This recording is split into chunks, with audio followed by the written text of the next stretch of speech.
dans ce que j'aurais à l'époque aimé, qui était plus simple quand on n'a pas fait d'études, c'est de devenir délinquant. J'étais à la limite, les bêtises devenaient de plus en plus importantes, et entrepreneur, c'était quand même plus sympathique. Ah, voilà, mes parents me disent, il va falloir te présenter au bac. J'ai un échec retentissant. Aujourd'hui, je crois qu'on m'aurait donné quelques points, par charité. Ils persévèrent, donc une deuxième année, que je passe plutôt en boîte de nuit. Deuxième échec au bac, et là, ils disent bon. Et ils m'envoient en Angleterre. Et là, en Angleterre, ils se disent au moins, il va apprendre l'anglais. Je fais du commerce de vin. Je profite des cours de cuisine de ma mère pour m'occuper d'un restaurant. Je fais plein de trucs, et une chose que je ne leur ai pas dit, je m'abonne au CNED. À l'époque, c'était le CNTE, cours de national de téléenseignement. Et j'étudie. Et je passe un bac scientifique que j'ai avec mention. Et là, tout à fait étonnant. Ils en reviennent pas. Ils se disent, il a dû l'acheter, il a dû trafiquer le diplôme. On en arrive à l'armée. Je suis parti comme moniteur de ski, puisque j'avais passé le monitorat. Je devais être à la mission de reconnaissance des chasseurs alpins. Je me retrouve troufion, on n'a pas de budget, à rien faire. 2 mois plus tard, je rentre à Paris et mon père, terrifié, me dit « Tu as déserté ». Je lui tends ma carte militaire, il voit « Réformé, inapte à tout emploi, station debout, pénible ». Et il me dit cette phrase merveilleuse « Je ne vais arrêter de m'en faire, dans la vie tu t'en sortiras toujours ». Bon. Je pars faire un voyage aux USA. Je crois que parmi vous, tout le monde se souvient de son premier voyage d'étudiant. C'est le truc qui marque le plus. 4 mois à sillonner les États-Unis. Je reviens. Je suis photographe. Je faisais beaucoup de photos à l'époque pendant 2 ans. Et puis, il me dit quand même, il faut que j'aille voir dans une entreprise ce qui se passe. Et je rentre chez MMS, Matériel Médical Sanofi, du groupe Sanofi. Et on me met à la photocopieuse. Sympathique.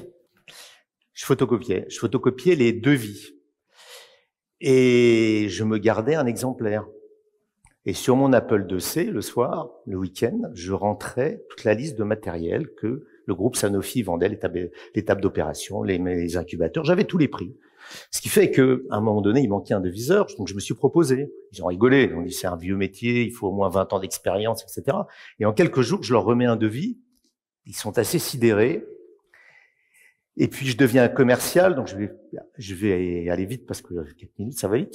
Et je deviens commercial, puis on vend à Elf l'idée de dire il faut vendre du matériel, c'est bien, mais on peut vendre des hôpitaux, et en Afrique, vous avez une mauvaise image, créons une société. Donc, on crée la Société française d'équipement hospitalier. Elf nous donne 500 millions de francs à l'époque, trouve des bureaux, etc. Et je reste 9 ans chez Elf. Jusqu'au moment où je me rends compte que je commence à perdre ma liberté. Je gagne beaucoup d'argent et du coup des habitudes et machin. J'envoie tout bouler. Je pars de chez Elf. Ils me font un énorme chèque parce que ils avaient oublié de revoir mon contrat. J'avais toujours le pourcentage du matériel médical et là je vendais des unités. Donc c'était un petit problème. Donc ça les arrangeait aussi que je parte et ça me permet de créer ma première entreprise. Mais avant, je me retrouve devant une feuille blanche, et là, je vous cache pas, je déprime un peu. Donc, je pars en Asie, je vais y voir ce qui se passe, je crée une société d'import-export, et je découvre un petit truc qu'on met sur le truc, des épinglettes, disent les Canadiens, les Québécois. Les épinglettes, c'est les pins. Je me dis, ça, c'est quand même intéressant, il paraît que ça fait fureur aux États-Unis. Donc, je négocie avec les 4 usines taïwanaises l'exclusivité pour la France. La France, c'est où? Ils connaissent pas. 21 millions de pièces en 1991. On les achetait 10 centimes, on les vendait à 1 franc. C'était un grand délire. 3 ans incroyables. Et puis j'enchaîne les créations, les magnets, la régie publicitaire, je crée une société de sécurité événementielle, je rachète une maroquinerie, voilà, je développe une société d'informatique, je me spécialise dans la gestion des flux rédactionnels. J'accélère parce que le timing est voilà. Je suis sur le rachat de Sepsi, une société très importante j'obtenais des grands financements au moment où mon père, qui dirigeait le groupe Revue Fiduciaire depuis 28 ans, prend sa retraite. Et il me dit, mon fils, est-ce que ça t'intéresse? Je lui dis, oui, bien sûr. J'ai ça dans l'ADN, je lis la Revue Fiduciaire depuis que je suis petit.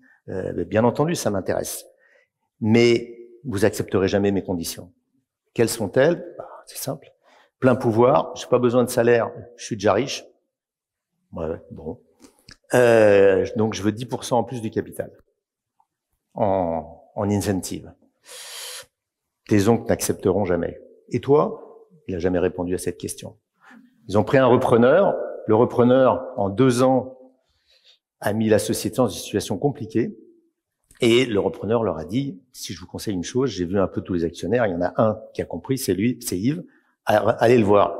Et là, mon père a dit, je veux pas aller négocier avec lui, ça c'est juste pas possible. Et donc c'est mon nom qui s'y est collé. Ils ont fini par accepter, sauf que mon prédécesseur a viré tous les membres familiales de la société. Et là, les choses, une fois que je suis arrivé, sont un peu compliquées. Donc, je suis arrivé à 39 ans dans un groupe très compliqué, avec plein de sociétés, plein de métiers différents, où je devais gérer également mon groupe de sociétés. Ça n'a pas été simple et je m'ai pris 8 ans de procès avec certains actionnaires qui voulaient absolument qu'on vende tous ensemble. Et j'ai fini par les racheter. Des échecs, j'en ai eu.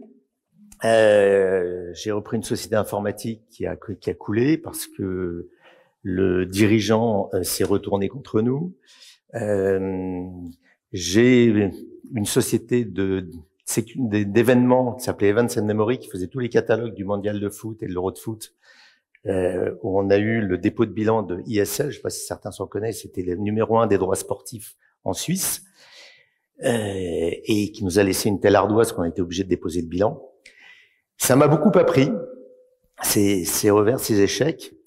Mais j'ai eu aussi des grandes satisfactions. J'ai intégré le jury HEC Entrepreneur. Pour quelqu'un qui n'avait pas fait d'études, c'était pas mal.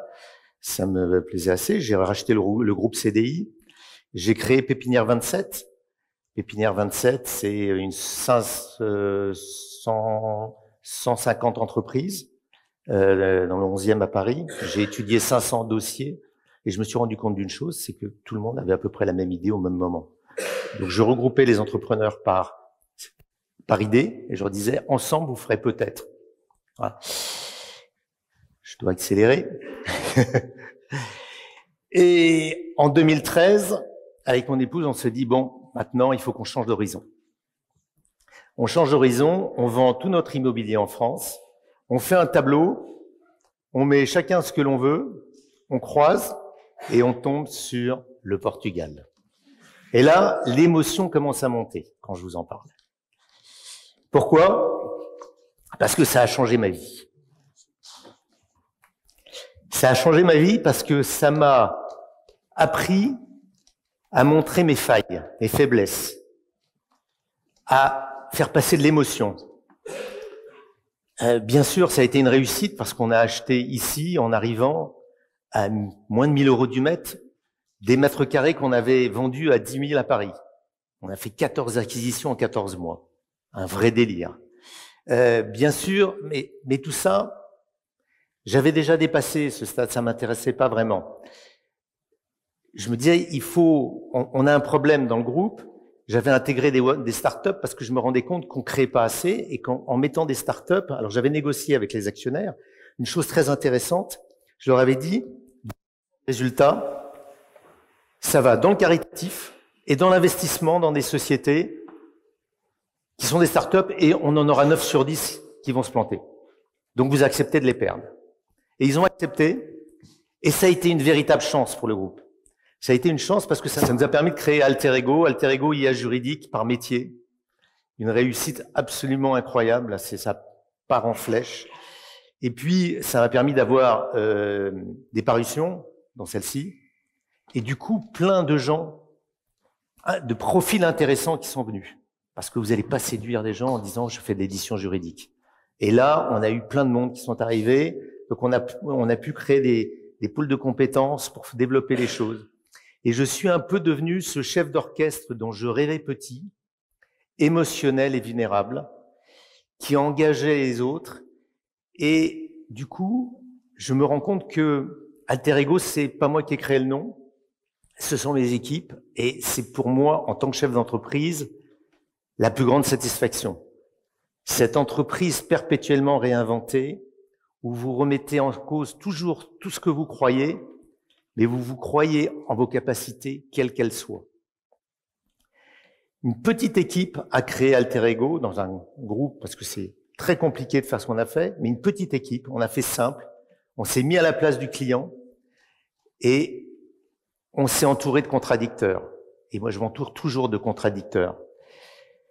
Quels enseignements? Je me dis, en fait, seuls ceux qui osent créer leurs propres règles deviennent les véritables artisans et maîtres de leur destin. Ça, c'était ma conclusion. Et puis hier, l'animateur de Madrid, du club de Madrid, dit Yves, il m'avait connu à Tolède, il me dit Yves, bon, j'imagine que tu as préparé. Je dis non, j'ai rien préparé du tout. Il dit, je crois 20% de ce que tu me dis. Je dis bon, d'accord, j'ai l'intro sur la gare. Il me dit mais non, tu as aussi la conclusion. La conclusion, c'était celle-là. Seuls ceux qui osent créer leurs propres règles deviennent les véritables artisans et maîtres de leur destin. Et puis, je parle aussi avec Yam, je crois qu'elle est dans la salle, hier soir à table, et elle me dit, mais pourquoi t'as pas écrit un livre? Oui, j'ai écrit un livre, je l'ai jamais publié.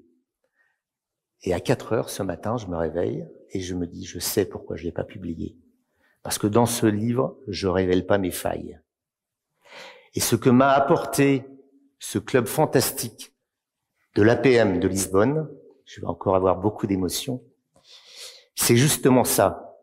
C'est ce que je dois révéler dans ce livre, ce sont mes failles. À 93 ans, mon père m'appelle et me dit « J'ai vu Alter Ego. Je suis fier de toi, mon fils. » Merci.